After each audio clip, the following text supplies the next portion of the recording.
كلا إنها كلمة هو قائلها ومن ورائهم برزخ إلى يوم يبعثون. رحمۃ اللہ وبرکاتہ۔ بسم اللہ، الحمد للہ، والصلاة والسلام علی رسول اللہ وعلی آلہ وصحبہ ومن والا۔ کیسے ہیں آپ سب؟ میں امید کرتی ہوں کہ آپ سب اپنی ایمان اور صحت کی بہترین حالت میں ہوں گے۔ الحمد للہ ہم نے اپنی پچھلی کلاس میں یہ تفسیر سے جاننے کی کوشش کیے کہ مرحوم اپنی قبر میں کیا ہمیں سن سکتے ہیں۔ انشاءاللہ ہم آج کی کلاس میں اسی ٹاپک پر اور بھی تفاسیر اور انٹرپریٹیشنز جاننے کی کوشش کریں گے، اور اس کا کنکلوژن کیا ہے اس کے بارے میں ہم تفسیر سے جانیں گے۔ لیکن اپنی کلاس کی اور جانے کے پہلے ایک سوال آیا ہے، بہت ہی اچھا سوال ہے ہماری ایک بہن کا، اور اس سوال کو لینے سے پہلے میں یہ سب کو بتا دوں کہ ہم کلاس میں کوئی سوال اگر آئے تو یہ جو ہے ڈیٹیل میں کیوں بتاتے ہیں۔ ہم کلاس میں اس کے ڈیٹیلز میں جاتے ہیں تاکہ سبھی بہنیں، سبھی لوگ جو ہے اس سے فائدہ اٹھا سکے۔ کبھی کبھار ہمارے ذہن میں کچھ بات آتی بھی ہے، یا تو پھر ہم اسے پوچھنے سے ہچکچاتے ہیں، یا تو پھر وہ ہمارے ذہن سے پھر بعد میں نکل جاتی ہے اور ہمارا وہ پوچھنا جو سوال ہے وہ رہ جاتا ہے۔ تو اگر کسی نے کوئی سوال کیا ہے اور ہم اس کا سوال اور جواب کو غور سے سنیں تو ہماری جو ہے وہ جو ہے ہمارا سوال جو ہمارے ذہن میں تھا وہ بھی ہمارا کلیئر ہو سکتا ہے، اور ہمارے پاس کچھ اچھی باتیں آ سکتی ہے جس کے بارے میں ہم تدبر کر سکتے ہیں، غور و فکر کر سکتے ہیں۔ تو جزاک اللہ خیرن اس بہن کا سوال پوچھنے کے لیے۔ ان کا سوال تھا کہ یہ کہا جاتا ہے کہ جب ہم مرحوم کے لیے دعا کرتے ہیں، اللہ سبحانہ وتعالی مرحوم انسانوں کو گناہ معاف کرتے ہیں اور انہیں جہنم کی آگ سے باہر نکالتے ہیں، اور خاص طور پر انہیں عرفات کے دن جہنم سے نکالا جاتا ہے۔ لیکن یہ تو قیامت کے دن ہوگا، تو یہ کیسے کہہ سکتے ہیں؟ اس کا کیا مطلب ہوتا ہے؟ تو دیکھیے، اس سوال کے ایکچولی جو ہے وہ دو حصے ہیں۔ اگر ہم سوال کو دیکھیں تو اس سوال میں ایک کوشچن آتا ہے کہ مرحوم کے لیے دعا کرنے سے ان کے گناہ معاف ہوتے ہیں اور انہیں جہنم کی آگ سے نکالا جاتا ہے۔ اور دوسرا سوال، دوسرا حصہ اس کا یہ ہوا کہ عرفات کے دن گناہ معاف ہوتے ہیں کا یہ سوال ہے کہ عرفات کے دن گناہ معاف ہوتے ہیں، جہنم کے آگ سے بچایا جاتا ہے۔ تو چلیے اس کے ڈیٹیل میں تھوڑا جاتے ہیں۔ ہم نے اپنی برزخ کے کلاسز میں تفسیر سے دیکھے کہ مرحوم کے لیے دعا مانگنے سے اللہ سبحانہ وتعالیٰ اس مرحوم کے عذاب کو کم کر سکتے ہیں، یا پھر ان کے عذاب کو ان کے وقت سے پہلے ختم کر سکتے ہیں۔ لیکن مرحوم جہنم میں جائیں گے یا جنہ میں، یہ تو قیامت کے دن ان کے نیکیوں کے حساب سے طے کیا جائے گا۔ ہاں، لیکن اگر ہم مرحوم کے لیے دعا کریں، ان کے لیے صدقہ دے، ان کے لیے صدقہ جاریہ کرے، یا پھر ان کے لیے حج اور عمرہ کرے، تو ان کے گناہ کم ہو سکتے ہیں اور ان کی نیکیاں بڑھ سکتی ہے۔ اس سے قیامت کے دن ان کے میزان میں حسنات بڑھ سکتے ہیں اور انہیں جہنم سے بچایا جا سکتا ہے انشاءاللہ۔ تو یہ تھا پہلا حصہ سوال کا، تو یہ تھا قبر والوں کے لیے۔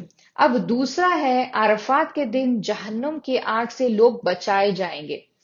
اس کا مطلب ہے یہ زندہ انسانوں کے لیے ہے جو عرفات کے دن اللہ سبحانہ وتعالیٰ سے اپنے گناہوں کی معافی مانگے، تو انشاءاللہ اللہ سبحانہ وتعالیٰ ان کے مائنر سنز، یعنی جو ان کے صغیرہ گناہ ہے، جو معمولی گناہ ہے، انہیں انشاءاللہ معاف کر دیں گے۔ عرفات کے دن کے بارے میں ہمارے پیارے نبی صلی اللہ علیہ وسلم نے کہا کہ اس دن جو ہے اللہ سبحانہ وتعالیٰ سب سے زیادہ روحیں جو ہے وہ جہنم کی آگ سے بری کرتے ہیں، اور اس دن اللہ سبحانہ وتعالی ارض کے سب سے قریب ہوتے ہیں، اور اللہ سبحانہ وتعالی عرش والوں سے کہتے ہیں، یہ اپنے اللہ سبحانہ وتعالی عرش والوں سے کہتے ہیں کہ یہ دیکھو میرے عبد جو دھول میں لپٹے ہوئے مجھ سے مغفرت کی دعا مانگ رہے ہیں، آج میں ان سب کو معاف کروں گا۔ اور عرفات کے دن یہ بھی کہا جاتا ہے کہ شیطان اپنے سر پر مٹی ڈالتا ہے، کیونکہ اس کی جو سال بھر کی محنت ہوتی ہے اس پہ پانی پھر جاتا ہے۔ جب ہم اللہ عز و جل سے جو غفور اور رحیم ہے کوئی معافی مانگے اور اللہ سبحانہ وتعالی ہمیں معاف کر دے تو اس سے تو اس کا پورا کھیل ختم ہو جاتا ہے، تو اسی لیے شیطان اس دن اپنے سر پر مٹی ڈالتا ہے۔ جب اللہ سبحانہ وتعالی ہمیں معاف کریں گے تو انشاءاللہ ہماری جہنم کی آگ سے حفاظت ہوں گی۔ اللہ سبحانہ وتعالی ہم سب کو عرفات کے میدان میں جلد سے جلد بلا لے، اللہم آمین۔ اور جو کبیرہ گناہ ہے، جو میجر سنز ہے، ان کے بارے میں کیا؟ تو یہ دیکھیے کہ اللہ سبحانہ وتعالی جو غفور اور رحیم ہے وہ ہر گناہ معاف کر سکتے ہیں۔ ہمیں بس یہ کرنا ہے کہ ہمیں اللہ سبحانہ وتعالی کے پاس رجوع کر کر اپنی گناہوں کی سچی پکی توبہ کرنی ہے، تو انشاءاللہ اللہ سبحانہ وتعالی ہمارے صغیرہ اور کبیرہ گناہوں کو معاف کر دیں گے۔ یہ یاد رکھیں عرفات کے دن جو ہے یہ مائنر سنز کی بات ہو رہی ہے، جو صغیرہ گناہ ہے ان کی بات ہے۔ اور قرآن میں یہ بھی آتا ہے کہ اللہ سبحانہ وتعالی کہتے ہیں کہ میرے بندے جنہوں نے خود پر ظلم کیا ہے، کیسے؟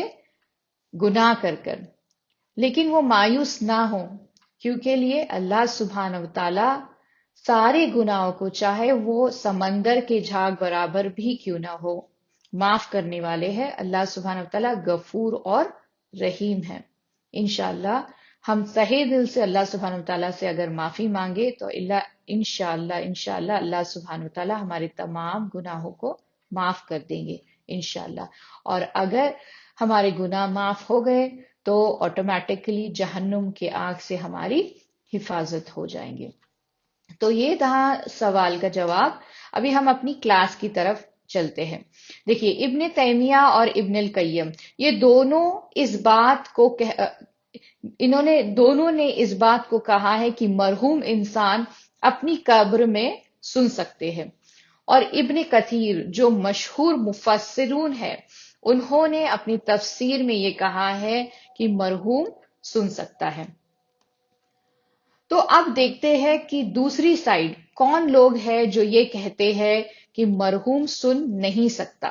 ہم نے دیکھے کہ عائشہ رضی اللہ تعالی عنہ، تابعین میں سے قتادہ جو ابن عباس کے اسٹوڈنٹ ہے، مشہور علماء البیقی، ابن عطیہ جو اندلس سے ہے، ابن الزوجی، ابن قدامہ، ابن قاضی ابو اعلی، ابن الحمام، ابن عابدین، شوانی، شیخ الالبانی۔ یہ ہم سب نام کیوں لے رہے ہیں؟ تاکہ ہمیں پتا چلے کہ دونوں سائیڈ میں جو کہہ رہے ہیں کیا مرحوم سن سکتے ہیں اور جو کہہ رہے نہیں سن سکتے، اس میں کتنے بڑے بڑے صحابہ کے نام ہیں، کتنے بڑے بڑے علماء اکرام کے نام ہیں۔ تو ہم ابھی یہ جاننے کی کوشش کر رہے ہیں کہ یہ سائیڈ میں جو کہتے ہیں کہ مرحوم سن نہیں سکتے ہیں، ان کا انٹرپریٹیشن یعنی ان کی جو ہے تشریح یہ کیا لے آتے ہیں۔ وہ کہتے ہیں کہ عمر رضی اللہ عنہ جب وہ نبی صلی اللہ علیہ وسلم سے یہ کہتے ہیں کہ یا رسول اللہ یہ کیسے سن سکتے ہیں آپ کو، یہ بدر کی بات ہے، بدر کے جنگ کے جو ہم نے قصہ سنا تھا پچھلی کلاس میں اس کے بارے میں۔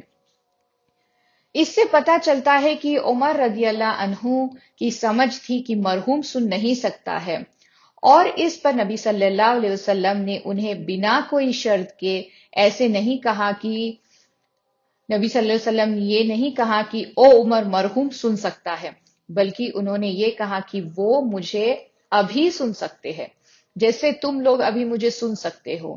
تو یہ گروپ کا کہنا ہے کہ یہ ایک ایکسیپشن ہے، مرحوم بس کچھ وقت کے لیے منکر نکیر کے آنے سے پہلے تک سن سکتے ہیں۔ جیسے دیکھیں کوئی ڈرامہ چل رہا ہو اور ڈرامے میں کیسے ہوتا ہے نا، پردہ گر جاتا ہے، ویسے ہم سوچ سکتے ہیں کہ بس اب اس کے بعد اصل برزخ کی زندگی شروع ہوتی ہے، اور اس پر نبی صلی اللہ علیہ وسلم نے کہا ہے کہ مرحوم کی قبر پر جب بھی جاؤ سلام کیا کرو۔ تو اس پہ یہ گروپ کا یہ کہنا ہے کہ یہ دعا ہے ان لوگوں کے لیے، یہ تحیہ نہیں ہے، گریٹنگ نہیں ہے۔ دیکھیے اللہ سبحانہ وتعالیٰ کہتے ہیں کہ اگر کوئی تمہیں سلام کرے تو اسے جواب دو اسی سلام سے یا پھر اس سے بہتر سلام سے، اسے کہیں گے تحیہ۔ تو یہ گروپ کہتے ہیں کہ مرحوم کو سلام کرنا یہ تحیہ نہیں ہے، یہ بس دعا ہے۔ اور دوسرا گروپ یہ کہتا ہے کہ مرحوم سن سکتا ہے، تو وہ کہتے ہیں کہ یہ تحیہ ہے۔ آپ کو سمجھ آ گیا اس دونوں کے بیچ میں، تحیہ اور سلام کے بیچ میں کیا فرق ہے؟ ہم اپنی سلام میں یہ دیکھیں، یہ کہتے ہیں کہ السلام علیکم یا ایوہن نبی۔ اس میں ہم رسول اللہ صلی اللہ علیہ وسلم سے بات نہیں کر رہے، وہ نبی صلی اللہ علیہ وسلم اپنے برزخ کی زندگی میں ہے، اپنی دوسری زندگی میں ہے، تو اس میں ہم نبی صلی اللہ علیہ وسلم کو سلام نہیں کر رہے کیونکہ وہ آلریڈی برزخ میں ہے، ٹھیک ہے۔ اور یہ گروپ کہتا ہے کہ حدیث کی جو مین 6 کتابیں ہیں اس کا ذکر اس میں نہیں ہے، یہ ایک ویک، یعنی یہ جو ہے ویک حدیث ہے۔ اور وہ چیز جو عمرو ابن العاص نے کہی تھی کہ اے میرے گھر والوں میرے ساتھ رہو کچھ دیر تک، تو یہ گروپ کا یہ کہنا ہے کہ عمر یہ صحابی ہے، یہ ہم ان کی باتوں کی عزت یعنی رسپیکٹ کر سکتے ہیں، اور ان کی باتیں شریعہ نہیں بن سکتی، کسی صحابی کا کوئی بھی کہنا شریعہ نہیں بن سکتا۔ اور وہ متواتر باتوں کے بارے میں جس میں کہا گیا ہے کہ فرشتے سلام پہنچاتے ہیں نبی صلی اللہ علیہ وسلم کو، تو اس پہ وہ کہتے ہیں کہ اللہ تعالیٰ فرشتوں کو استعمال کر رہے ہیں کہ نبی صلی اللہ علیہ وسلم تک سلام پہنچانے کے لیے۔ تو تم نے ڈائریکٹ نہیں، وہ ہمیں ڈائریکٹ نہیں سن سکتے، اور یہ ایک بہت ہی اسپیسیفک ہے صرف اور صرف نبی صلی اللہ علیہ وسلم کے لیے، یہ عام انسانوں کے لیے نہیں ہے کہ کوئی فرشتہ ہمارے لیے سلام لے کر آیا، نہیں، یہ صرف اور صرف ہمارے پیارے نبی صلی اللہ علیہ وسلم کے لیے ہے۔ تو اب ہمارے پاس 2 الگ الگ گروپس ہیں اور ان کے دلیلیں بھی ہیں، دونوں گروپس میں بڑی بڑی ہستیاں ہیں۔ تو اب ہم دیکھتے ہیں کہ اس کا کنکلوژن کیا ہے۔ یہ ایکچولی واضح نہیں ہے، یہ انکلیئر ہے، ہم یہ نہیں کہہ سکتے کہ ایک گروپ صحیح ہے اور دوسرا غلط، یہاں تک کہ صحابہ کے بیچ بھی اس بات میں اختلاف تھا، اور تابعین اور تبع تابعین میں بھی اختلاف تھا، اور دونوں گروپس میں بڑے بڑے علماء اکرام ہیں۔ بس یہ جاننے لائق ہے کہ بدر میں جو نبی صلی اللہ علیہ وسلم نے کہا تھا وہ بہت ساری حدیث میں ہے، اور کافی الگ الگ مرد صحابہ نے اس کا ذکر کیا ہے۔ عائشہ رضی اللہ عنہا یہ بدر کی جنگ کے وقت وہاں موجود نہیں تھی، وہ ان کی سمجھ کے حساب سے قرآن کی آیتیں دیکھ کر یہ باتوں سے انکار کر رہی تھی، اور ابن تیمیہ کا اسی لیے کہنا ہے کہ ان کی جو ہے یہ کہنے کی جو ہے یہ ضرورت نہیں تھی کہ جو ہے انہوں نے جو دلیلیں دی تھی۔ تو دیکھیے 1 صدی 1 سینچری پہلے ایک بہت ہی مشہور حنفی علماء نعمان العلوسی، انہوں نے ایک کتاب لکھی جس میں انہوں نے سبھی بڑے بڑے حنفی علماء کے حوالے دے کر کہا کہ حنفی مذہب یہ نہیں قبول کرتا کہ مرحوم اپنی قبر میں سن سکتا ہے۔ لیکن جیسے کہ آپ سب جانتے ہیں کہ حنفی مذہب میں بھی الگ الگ تارون یعنی سٹرینڈز ہے، جیسے عراقی، شامی اور انڈین۔ تو انڈین حنفی اسکول کا یہ ماننا ہے کہ مرحوم اپنی قبر میں سن سکتے ہیں۔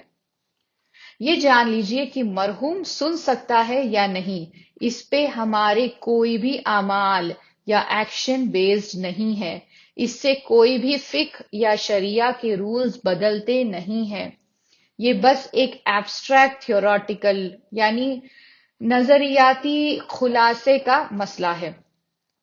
کہ کوئی مرحوم ان کی قبر میں سن سکتا ہے جب آپ ان کی قبر پر جائے؟ کیا وہ محسوس کر سکتے ہیں کہ آپ ان کی قبر کے پاس کھڑے ہو؟ اس سے کوئی بھی چیز نہیں بدلتی جو ہم کرتے ہیں قبر کے باہر۔ اس پر غور کرنا بہت ہی ضروری ہے۔ کیوں؟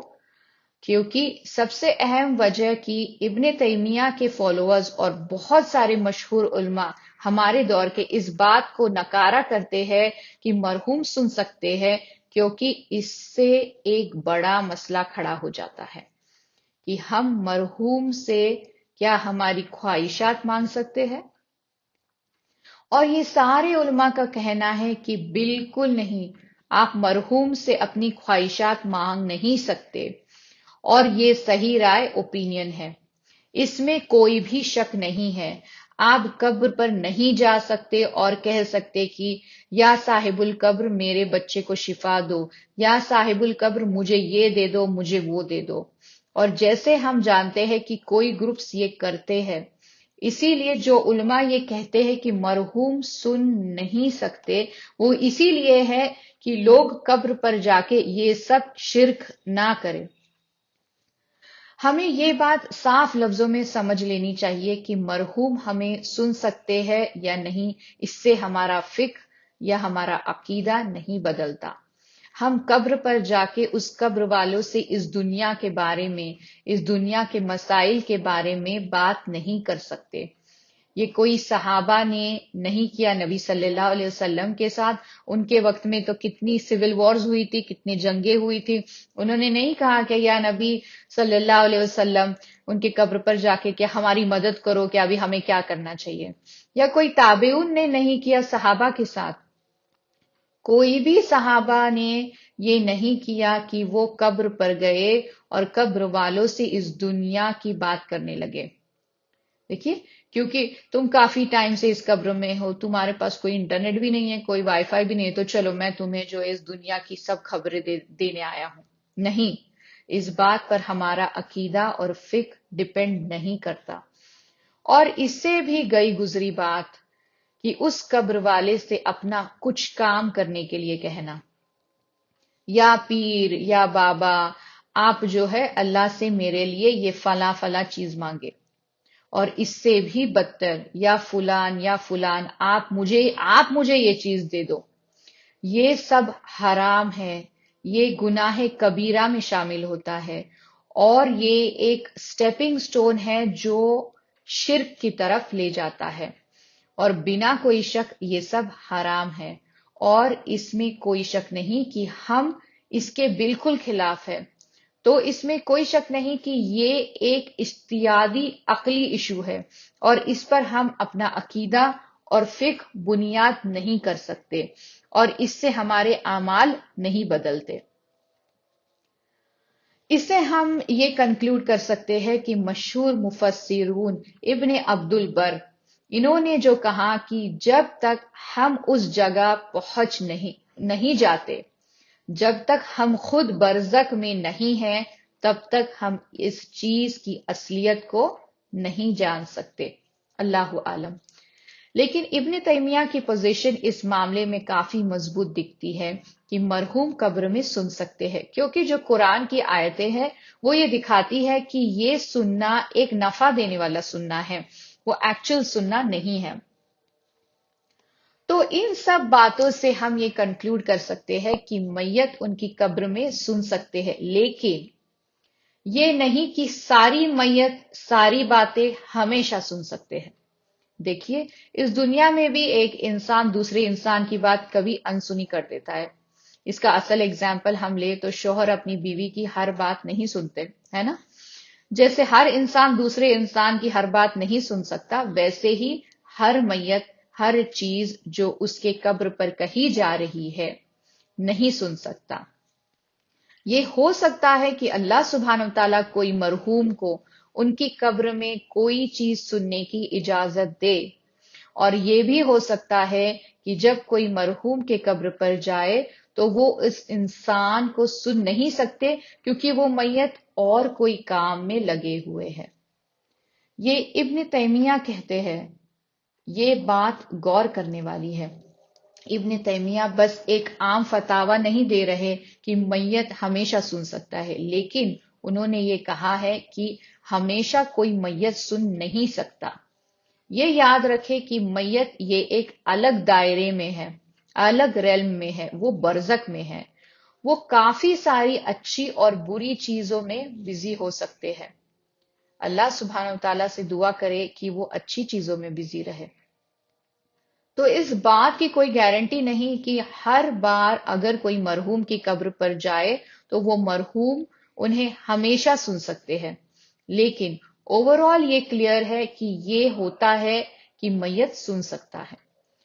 تو اس بات پر ہم آج اپنی کلاس ختم کرتے ہیں کہ مرحوم جو ان کے قبر کے پاس انسان ہے انہیں سن سکتے ہیں، ان کے سلام کو سن سکتے ہیں اور ان کے سلام سے آگاہ یعنی اویئر ہے، اگر اللہ سبحانہ وتعالیٰ چاہے تو، ہر بار نہیں۔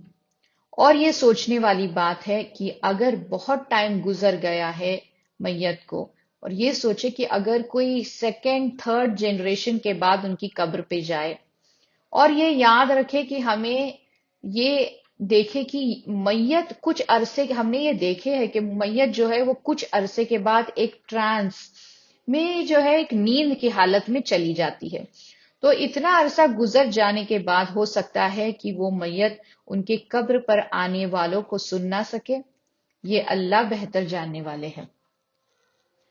انشاءاللہ ہم اپنی اگلی کلاس میں دیکھیں گے کہ مرحوم کے لیے ہم کیا کر سکتے ہیں، یہ انشاءاللہ ہم تفسیر میں جاننے کی کوشش کریں گے۔ تو اس بات پر ہم اپنی آج کی کلاس ختم کرتے ہیں۔ اگلی کلاس تک آپ سب اپنا خیال رکھیں۔ جزاک اللہ خیرن۔ السلام علیکم ورحمۃ اللہ وبرکاتہ۔